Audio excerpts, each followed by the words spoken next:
நீதிமொழிகள் 2 வசனங்கள் 1 முதல் 22 வரை. முதலாம் வசனம்.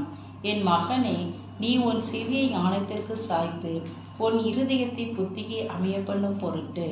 2 நீ என் வார்த்தைகளை ஏற்றுக்கொண்டு என் கட்டளைகளை உன்னிடத்தில் பத்திரப்படுத்தி. 3 ஞானத்தை வா என்று கூப்பிட்டு புத்தியை சத்தமிட்டு அழைத்து. 4 அதை வெளியைப் போல் நாடி புதையல்களை தேடுகிறது போல் தேடுவாயாகில்.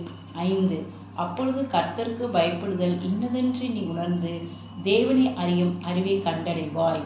6 கர்த்தர் ஞானத்தை தருகிறார், அவர் வாய் நின்று அறிவும் புத்தியும் வரும். 7 அவர் நீதிமான்களுக்கென்றே மெய்ஞானத்தை வைத்திருக்கிறார், உத்தமமாய் நடக்கிறவர்களுக்கு அவர் கேடகமாய் இருக்கிறார்.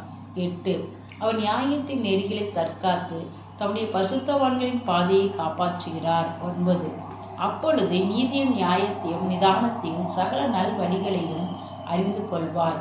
10 ஞானம் உன் இருதயத்தில் பிரவேசித்து அறிவு உன் ஆத்துமாவுக்கு இன்பமாய் இருக்கும்போது.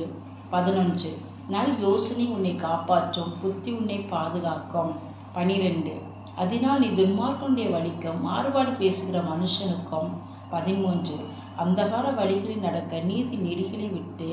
14 தீமை செய்ய மகிழ்ந்து துன்மார்க்கனுடைய மாறுபாடுகளில் கலிகூறுகிறவர்களுக்கும். 15 மாறுபாடான பாதைகளிலும் கொடலான வழிகளிலும் நடக்கிறவர்களுக்கும் நீ தப்புவிக்கப்படுவாய். 16 தன் இளவயதின் நாயகனை விட்டு தன் தேவனுடைய உடன்படிக்கையை மறந்து. 17 இச்சகமான வார்த்தைகளை பேசும் அந்நிய பெண்ணாகிய பரஸ்திரிக்கும் தப்புவிக்கப்படுவாய். 18 அவளுடைய வீடு மரணத்திற்கும் அவளுடைய பாதைகள் மரித்தோரிடத்திற்கும் சாய்கிறது. 19 அவளிடத்தில் போகிறவர்களில் ஒருவரும் திரும்புகிறதில்லை, ஜீவ பாதைகளில் வந்து சேருகிறதும் இல்லை. 20 ஆதலால் நீ நல்லவர்களின் வழியிலே நடந்து நீதிமான்களின் பாதைகளை காத்துக்கொள்வாயாக.